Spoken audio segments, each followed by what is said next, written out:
Oh, so you're still stuck. Same as yesterday. Dizzy, I'm sorry. I wish I knew how to fix whatever this is. Oh, no. Hi! I know you came for an episode, but Dizzy's kind of tied up right now. Believe me, I'm just as confused as you. Okay, so this is a problem. I don't really know how your show works. Should I... Mr. Lizard is always correct! And, of course, whatever this is happens. Fret not, Mr. Bug, for I will begin the show in this time of great uncontinuance!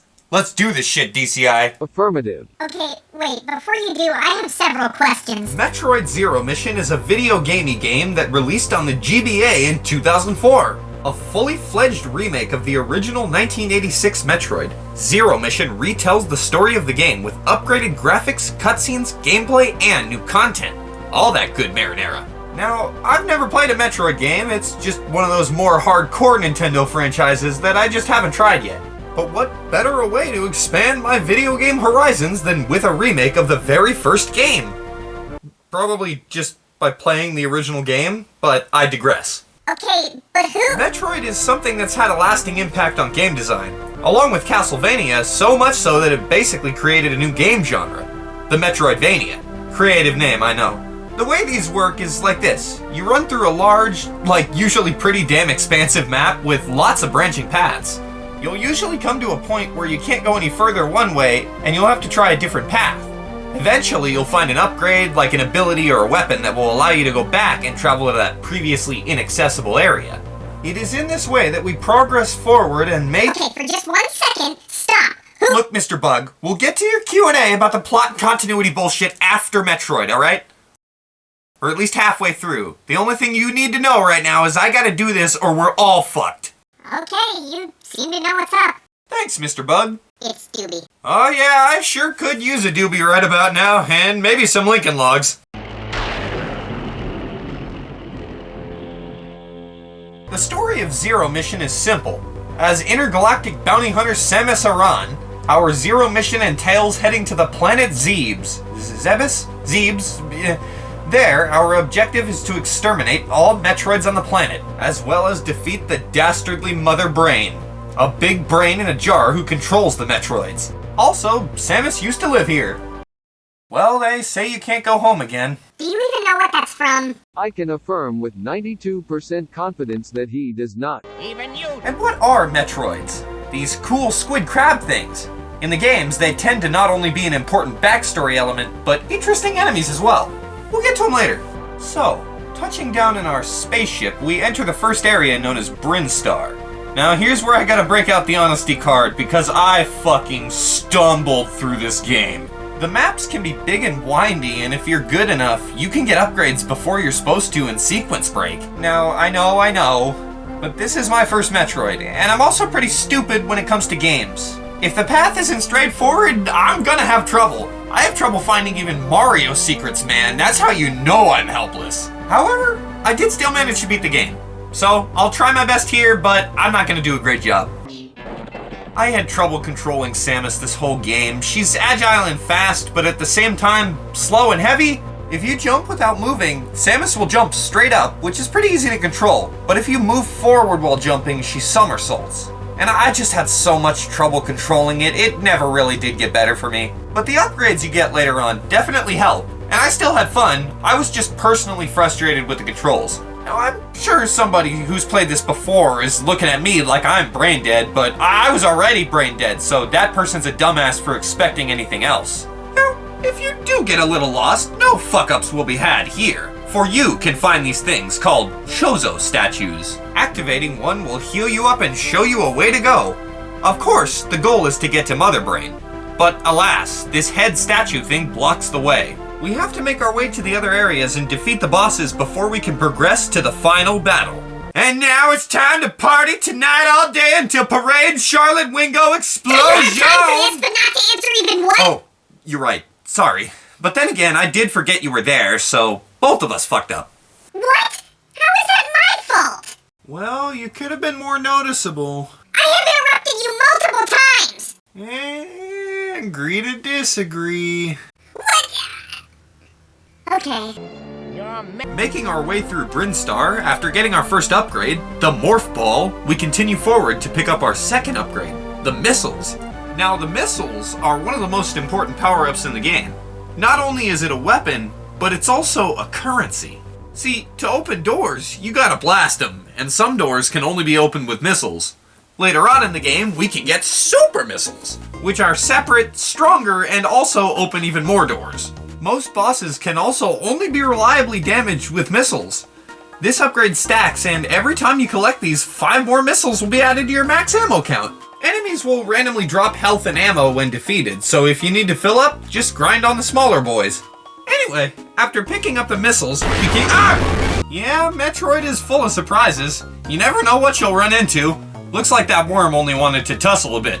Goodbye, you stinky worm. Welcome to the 97th annual Shaved Yak Contest! This one wins! It was mine all along! I entered it and stuffed the ballot! Power Sword. So yeah, Brinstar isn't the worst starting area. The enemies aren't the hardest, other than my personal struggles with the controls. Highlights include the Stinky Worm, the Morph Ball upgrade, and a further upgrade to that Morph Ball that lets us drop bombs. Cool shit. I'm probably forgetting something else, and I'll probably forget even more along the— no, wait, yeah, there's also energy tanks, and each one gives you 100 extra health, and they're rare, but worth finding. No, I did not get all of them. Oh, and the Long Beam. It's a permanent upgrade to your gun that shoots longer. It's used for puzzles and stuff. Anyway, this chorizo statue tells me I need to head to the next area, Norfair. Alright, should be a snap. And with all the upgrades I've picked up so far, I am readily prepared.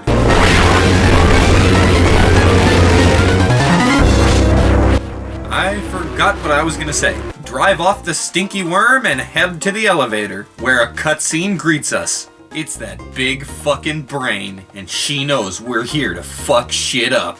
Here we are, Norfair. There's one way in, and no way back up. At least not until later.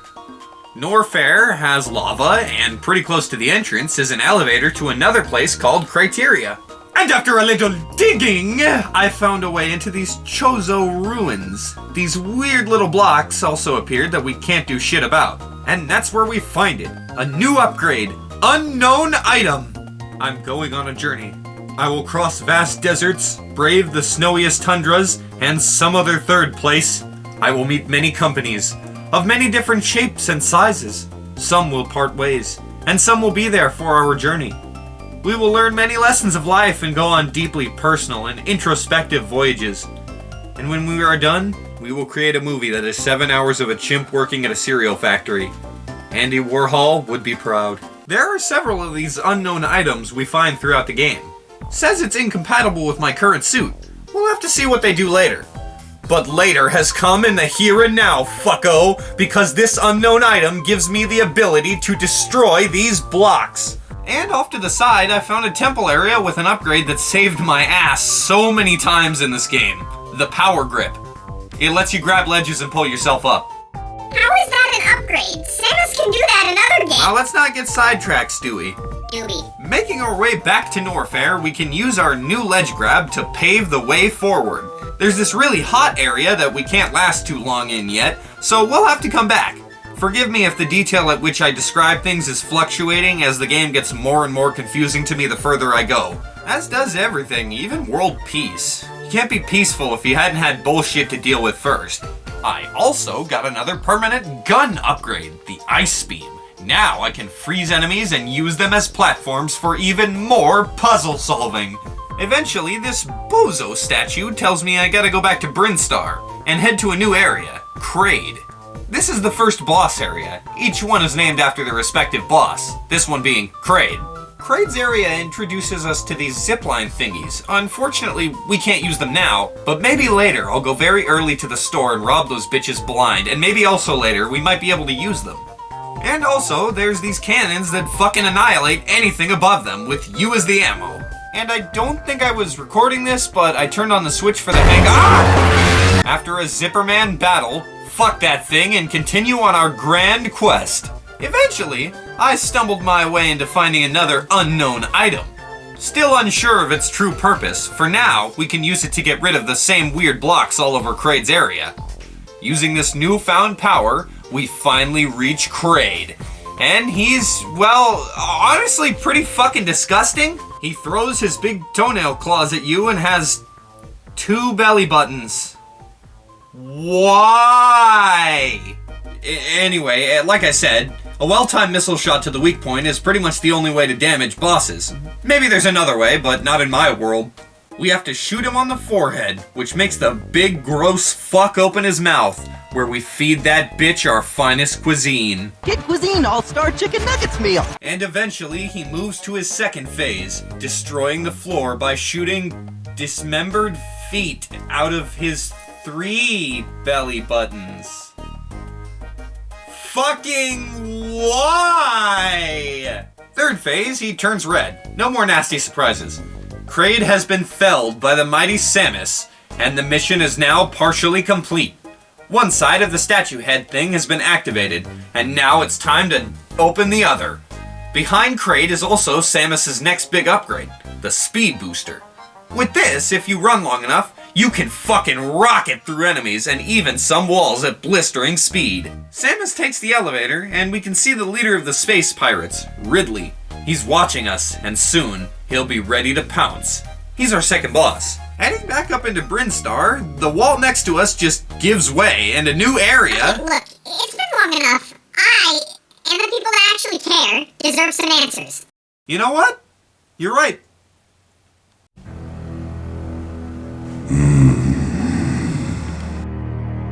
Sir, Dizzy has been incapacitated. And the other one.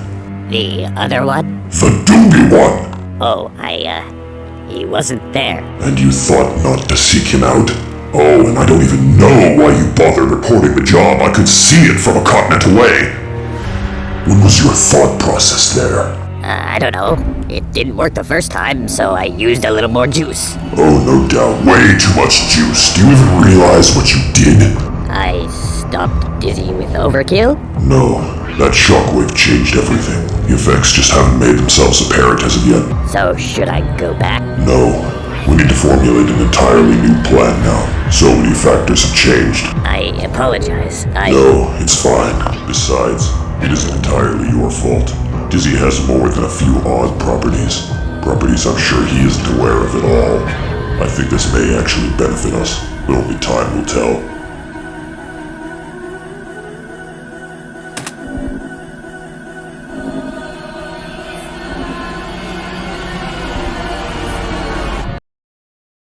So, does that satisfy all your questions? Well, yes, but I think the audience wanted to know too. Trust me, they already know. I guess if you really want to, you can recap what I just said off screen. You really have to lampshade every little fourth wall break? It was funny the first... Look, take it or leave it. I gotta get back to Metroid. Tell the 2% of the audience that actually cares what they already know. Okay, whatever. So let me get this straight. Are you making fun of me? No, it's just that they always say that. It's such an overused trope. Show, don't tell. Or in this case, tell, don't tell. No, that doesn't sound right. Maybe a flashback? Can you just let me do this, Dizzy?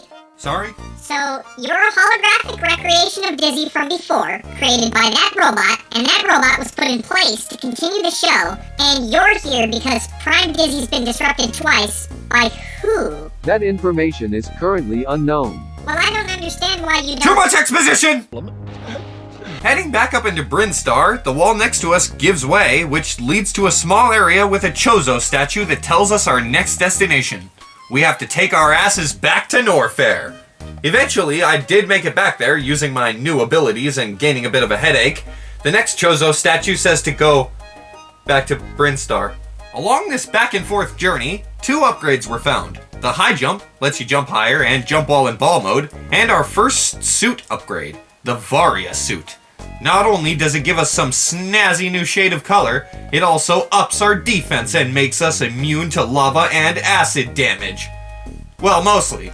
There's some special lava later on that can still damage us, but we're mostly good for now. These upgrades will allow us access to areas which are too hot to piss. We can trot through this lava without a care, which is good because my platforming skills are really off. Ah! Once again, this running gag of a worm puts up a small fight, then dips. Actually, more than once in this area.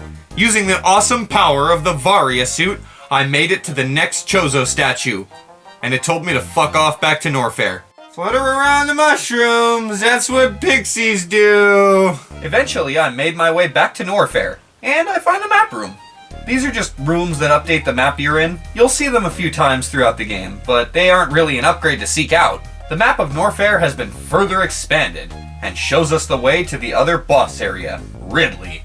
Along the way, we pick up another permanent gun upgrade, the Wave Beam. This will allow us to shoot through solid objects, including walls. And using that, we head to Ridley. Oh, you poor fucking thing. After we defeat it, we do not have the option to put it out of its misery. Maybe it's not suffering anymore. Anyway, just as we head into the Ridley area, he and his space pirate crew also touch their mothership down, and Ridley flies out to prepare for our forthcoming battle. Ridley's area is pretty spooky. There's a lot of music in the game that has an eerie vibe to it, but Ridley's area it's really something else.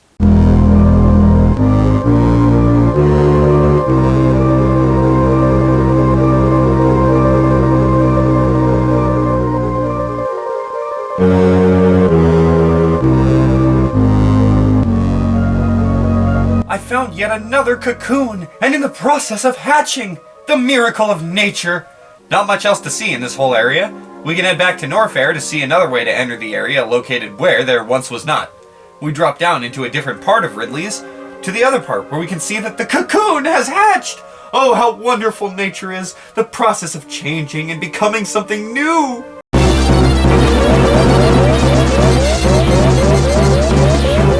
I bet you expect me to scream. And I will. Ah! Yeah, this worm fucked my shit up for about 20 minutes. Actually, pretty much all the bosses in this game fucked me up for more than a few hours. It's just not really important in the grand scheme of things. I eventually managed to work out a pattern for the guy and fuck his shit up. And he crashes into the wall. This immediately opens a way to the super missile upgrade. They're rarer missiles that do more damage and open green doors. You'll get 2 ammo, and an additional 2 for every super tank you find. Like the missiles and E-tanks, I just couldn't be fucked. But I did get some. Finally, I've made it to Ridley's room, but he doesn't seem to be here. So we can head back to the back room and grab an E-tank and our third unknown item. As we walk out, who else but Ridley flies down to face us. And I'm gonna be honest, I don't know how to consistently avoid his attacks, but one of them has him grab you and you get to shoot him with missiles point blank in the fucking face. So that's pretty awesome. I do manage to scrape by. With a final blow, the captain of the space pirates has been slain, and the other side of that statue head thing activates. Now all we need is to head over to it and we can have our grand confrontation with Mother Brain. Along the way, I found one of the most useful upgrades in the game, at least for me. The screw attack. It's a spinning attack that activates when you jump while moving. And of course, it's used to destroy stuff for puzzles, but also packs a fucking punch against those enemies. Most enemies that take a bunch of shots to kill, you can now basically delete with this attack. I still fucked up a lot, even with it, but let me tell you, Carmine Jimmy, was it helpful? Back through Ridley, Norfair, and Brinstar, we make it back to the head statue thing, which opens up to finally give access to the big Garanaloo, Torian. So are you gonna go back and try to get another E-tank? You know where they are? Oh, no. Oh, well just look it up on your communication device. I don't have a phone, but I do have a computer. I could go and... Activate the bombs and call the president and demand a ransom? I was gonna say I could look it up. Oh. Nah, it's alright. Disarm the bombs for now. Excuse you. As we enter Torian, finally, we come across the enemy the game is named after. Zero missions. Metroids. Oh, no thank you. I'm lactose intolerant. The Zero missions will fly toward you and attach themselves, doing continuous damage. That is until you give those little shitbricks the morph bomb. It'll blow them right off. But you gotta be quick, because those fuckers start to fly right back at you with exertatia speed. There are a lot of Metroids in this area, and one of our goals is to fuck all of them up. We fight our way through Torian, exterminating the onslaught of Metroids. Surely over time, we are finally able to push through the swarm to finally make it to our final confrontation with Mother Brain. Finally. And yeah, I had trouble. There's a lot of shit flying at you, lava below you, the brain shooting lasers, and I'm just no good at maneuvering Samus to be able to avoid it all. But eventually, I did find a pattern that does work. The fight itself is pretty simple. Avoid the ring things and bullets, break the glass container, and shoot that pink fucking brogadouche in the eye with a missile. Mother Brain is vanquished, but the mission isn't over yet, as the self-destruct mechanism activates, and we gotta get the fuck out of Dodge. Running back through the areas from before, we make it to the ship and the Mother Brain facility goes boom, exterminating the Metroid menace and ending our Zero mission. Whew. That was a fun game, but a bit exhausting for me. Hey, I know you don't know who did this, but isn't there some way we can fix Dizzy? Perhaps there is someone WHO can. Who? My information is outdated and limited, but I have knowledge of someone in a different sector, someone with abilities that may serve to fix this. Different sector? Then why didn't you just get this person in the first place? My goal is to continue the show, not to seek out a wizard.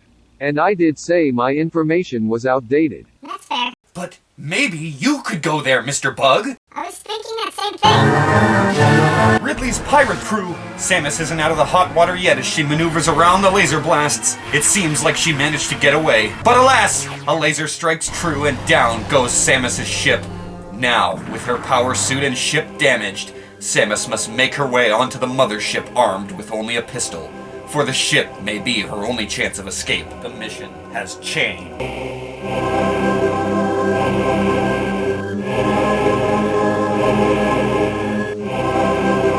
Now, on Chozodia, we head to the ship. We can't exactly get in directly, but we find a grate to the inside nearby. As we sneaky doodle dandy through the vents, we can see that many pirates are running about the ship, no doubt heading out to search for us. Little do they know, we're already behind their Garunaloos. Ah, a map room! It can surely show us the way to a spare ship, and it can't be that big. I feel like I should say something funny here, but I got nothing. Now, pistol can't actually damage enemies as far as I know, but it can stun them for a short time. If an enemy sees you or you happen to trip a laser, they'll chase you until you can either lose them or hide from them successfully. It's pretty cool, the game turned into a stealth mission. And if you're good enough, you can get through most of this without getting caught. Near the back of the ship, there's an exit that leads into these Chozo ruins. Looks like there's space pirates poking around here. I found this wall, and Samus has a flashback with bird people. I'm not entirely sure what's going on, not well versed in the Metroid lore, but 4 wall thingies glow and reflect Samus. When I shot it, a ghost came out of the wall and started attacking. We have to attack the reflection at the right time to fill in all 4 slots. After defeating the boss, we receive the power suit? I'm not sure how that works, but the guy on the wall has one, so maybe he had some spares. However, upon being granted our suit, our 3 unknown items from before finally reveal their true purpose in the form of 3 super upgrades. The Plasma Beam, our final permanent gun upgrade which makes shots pass through enemies. The Gravity Upgrade, which allows us to move underwater without hindrance and completely nullifies all lava damage. And the Space Jump, which allows for infinite double jumps. Together, these help to form the fully powered suit, with new colors and everything. With our mighty glow-up, nothing will stand in the way of making it to our escape. The space pirates which were once a threat are now but fodder to our plasma beam. Oh, and along the way I found the space bomb upgrade thing that was cool, but I didn't use it much in the end. Finally making our grand offensive through the ship, we come across our final loose end. A roboticized Ridley stands in our way, and he's pissed from before.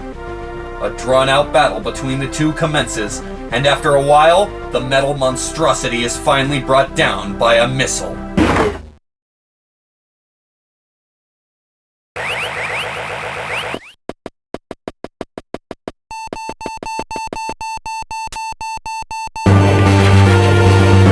Oh, this fucking song and dance again. Dashing to the hangar, we steal a pirate ship and blast out of here.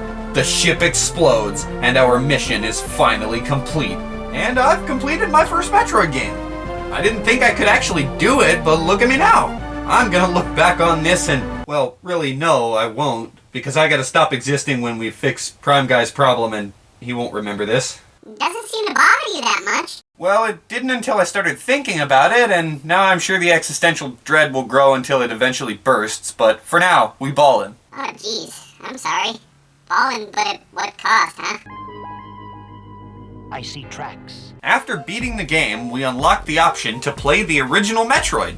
That's a pretty sweet reward, and while I didn't feel like playing through all that shit again, I did take the time to try it out, just to see the difference. And yeah, I can definitely see the improvements that came with the remake, but this is also a pretty substantial game for the time. I think it would have been well worth it in 1986. As for the remake, it did receive some criticism for its short length, but that didn't bother me. I don't really know what you expect from a remake of a Famicom game anyway. Alright, Shelby, we're about finished here, so if you had any questions... It's DOObie! DOObie! You were the one who named me! Really? I don't think I would have named you Shelby. That is because you didn't! Ugh. Look, you said there might be someone in a different sector? Yes, but as I said, my information is limited, so it may be dangerous to jump sectors, especially if you began existence. Yeah, and you could also accidentally buy a yacht. Well, I have a feeling if I don't, then things around here are gonna be even more dangerous. So how do I jump sectors?